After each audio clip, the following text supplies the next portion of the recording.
Welcome to the Deep Dive. So our sources today are getting into a core tension that I think exists for pretty much every leader, every purpose-driven person out there. Yeah. It's this constant, really exhausting conflict between your calling and your calendar. Exactly. You have this profound vision, right? You know your why, but then reality hits. Oh, The daily operations, deadlines, the meeting. a total tidal wave of meetings, and that grand vision, that deep conviction, it just sort of quietly dissolves into activity. It doesn't vanish. It just gets buried. Right. And you end up in this place where your effort is going up and up, but your actual impact feels, well, stubbornly inconsistent. Let's really unpack this. What's so fascinating is how our sources diagnose this. They're adamant that this is not a motivation problem. It's not that you've suddenly become less passionate. Okay. They frame it squarely as a strategy problem. And this really shines a light on what they call the quiet gap. A quiet gap. It's the distance between what you believe you are called to do and what you actually execute, day in and day out. That's where the impact is lost. That's where energy just bleeds away. And here's the thing that always comes up. When you mention the word strategy as the solution, people get a little tense. Oh, absolutely. It sounds too corporate. Or rigid, or even unspiritual, like you're trying to plan God out of the equation. Exactly. As if detailed planning somehow shows a lack of faith. So our mission for this deep dive is to, completely flip that misconception. We want to show that strategy is one of faith's most practical expressions. It's the how. It's the disciplined art of translating a spiritual vision into actual concrete behavior. It's clarity. It's faith grown up. So to close that quiet gap, we have to start with this foundational triad. Our sources insist these three things are completely inseparable. The first, of course, is purpose. This is your why. The anchor, the reason you exist. Then you have vision. That's the what. It's the clear picture of the future you're working toward, the destination. And then the piece that so often goes missing. Strategy. The how. It is the disciplined stewardship, the careful, intentional management of your time, your resources, your daily decisions, all to achieve that vision. Without strategy, purpose is just a nice idea. And vision is a beautiful dream that just collects dust on a shelf. So, in a world defined by complexity and limited resources, good intentions just aren't enough. They're not. And purpose without execution has a huge cost. Burnout, drift, confusion for your whole team. Which we see reflected in the biblical narrative itself. Divine insight seems to always demand deliberate action. Look at Joseph. Genesis 41. God gives Pharaoh this crystal clear revelation. 7 years of abundance, 7 years of famine. Can't get much clearer than that. Right. But that revelation by itself wasn't enough to save anyone. It was just information. This is where it gets so practical. Joseph doesn't just announce the future. He immediately shifts into, strategy mode. He designs a massive national system. He proposes specific collection methods, storage facilities, he sets timelines, he establishes accountability. It's a full-blown economic strategy. And the so what of that is it's huge. It is. Joseph's strategy didn't replace God's leading. It honored it. It was the vessel for it. The result was preservation, resilience, Yeah. not just for Egypt, but for the whole region. So strategy, in this sense, isn't about control. It's stewardship of the foresight God has already given you. That's a powerful way to reframe it. Because I think people feel like strategy is about trying to predict the future, which feels like a lack of faith. But it's not about predicting. It's about preparing faithfully for it. It helps you decide what matters right now versus what can wait.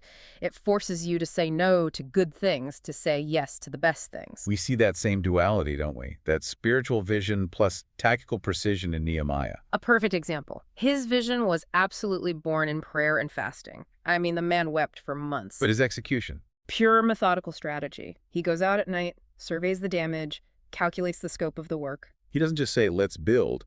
He organizes labor by family, giving them ownership of a specific section of the wall. He even anticipates opposition and arms the workers. His success wasn't just spiritual fervor. It was disciplined stewardship of a God-given blueprint. So it's not one or the other. It's this necessary blend. Vision from prayer, success from logistics. That balance is everything. Strategy is the framework that allows a vision to survive reality. Okay, so let's shift to a very modern problem. The tragedy of unfulfilled vision. Our sources are really clear on this. It's rarely a crisis of belief. People with unfinished callings, they love God, they believe in their purpose. The problem is a crisis of formation and strategy. Explain that. Well, Passion is what ignites a vision, but only a rigorous strategy can sustain it over the long haul.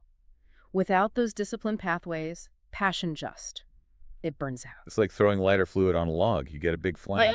But no lasting heat. You get that chronic, spiritualized exhaustion so many leaders are feeling. I think everyone listening can relate to that. Running on adrenaline for a project and just hitting a wall. And that's exactly what Proverbs 21.5 is talking about. The plans of the diligent lead surely to abundance, but everyone who is hasty comes only to poverty. And hasty doesn't just mean fast. Not at all. It means activity that's disconnected from a thoughtful design. It shows that strategy isn't some secular idea we tack on. It's applied wisdom. It's taking your faith and putting it into consistent, structured motion. For anyone still skeptical about strategy in a spiritual context, you really just have to look at the life of Christ. His ministry was profoundly strategic. It completely challenges this idea of just, aimless wandering. How so? Because the picture we sometimes get is of him just going wherever the Spirit led in the moment. But his actions show a different story. He understood the limits of time and energy. He didn't try to reach every single person at once. He chose 12. A focused, deep, sustainable investment. He focused on specific regions. He managed crowds. And crucially, he withdrew strategically to pray.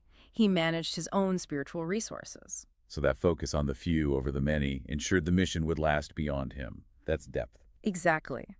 But it also has to be flexible. And for that, Paul's missionary journeys are just a masterclass in what we'd call adaptive strategy. Paul definitely had plans. He had routes, itineraries. He wasn't just wandering aimlessly. He planned with intention, but he was always ready to respond to redirection from the Spirit. Look at Acts 16. His team is explicitly forbidden by the Spirit to preach in Asia. Which must have felt like a failure. Plan A is out the window. But it wasn't chaos. It was a strategic pivot. They adjusted the how and the when, but they preserved the mission, the why. And because he obeyed that redirection, he ends up in Macedonia. The mission explodes into Europe. That's the difference. He changed the tactic. He didn't abandon the mission. That's resilient faithfulness. That distinction is so critical. Aimless improvisation is just guessing in the dark. Right. Adaptive strategy is adjusting your aim because the wind changed, but never taking your eye off the target. This all really boils down to behavior, doesn't it? Yeah. Strategy becomes this invisible architecture for your daily choices. So I want to just ask you, listening right now, look at your schedule. Look at where your energy is going. Are the things filling your day actually advancing your purpose? Or have they just become comfortable habits? Exactly. Misaligned habits. Your daily decisions are the most honest indicator of your real priorities. Strategy just translates that abstract purpose into concrete, repeatable actions. It makes sure your behavior lines up with your belief. It's Matthew 6.21, right? Yeah. Where your treasure is, there your heart will be also. Your time, your attention, that's your treasure. Okay, so for the listener who's ready to move from just inspiration to structured action, our sources lay out some really helpful practical frameworks. Yes. The first tool is something called strategic alignment mapping. What does that do? It's a simple but powerful way to see if your daily activities, your meetings, your budget, your projects actually support the vision you say you have. It exposes misalignment. So, for example, if my vision is deep discipleship. Right, a focus on depth. But you look at your calendar and budget and see that 90% of your resources are going to big external marketing events. Which is breadth. Then you have a misalignment. The map shows you that tension. It forces you to ask where your time and energy actually go. It helps you start cutting the comfortable, non-essential stuff. It's about doing what matters on purpose, not just doing more. Exactly. Then there's a second tool, the purpose-driven scorecard. This is really about redefining what success even means. So it's not just about tracking attendance numbers or... No, that's measuring activity, which can hide all sorts of problems. This scorecard asks different questions. Like what? Instead of asking, are we busy? It asks, are we becoming who this vision requires us to be? That's a much deeper question. It is. It tracks things like relational health in your team, spiritual formation. Are we seeing real transformation or just transactions? It holds you accountable to the purpose, not just the output. And the final tool. The adaptive obedience model. This is the framework for what to do when your strategy hits a wall, when reality wins. Like with Paul in Asia. Precisely. It teaches you how to be faithful without being rigid. The mission, the why, is fixed. But the methods, the how, have to be flexible. So when you meet resistance, You don't give up on the calling. You just adjust your approach. You find plan B or plan C that still serves the core purpose. It's resilient. When you put it all together, you see that strategy is the bridge. It's what turns an inert intention into tangible, real-world impact. It gets your calling off the page and into the street. And the cost of neglecting it is it's too high. It leads to that frenetic burnout where you're always busy that never feel effective. Activity without alignment. Growth without depth. And eventually you either have to quietly shrink your vision to fit your capacity, or you just spiritualize your lack of results. The best strategies, though, they have to be built to outlast the leader. They have to be. Look at David preparing Solomon to build the temple. He knew he wasn't going to be the one to build it. Right. But he refused to leave Solomon with just a nice idea. He spent years organizing the materials: gold, silver, bronze.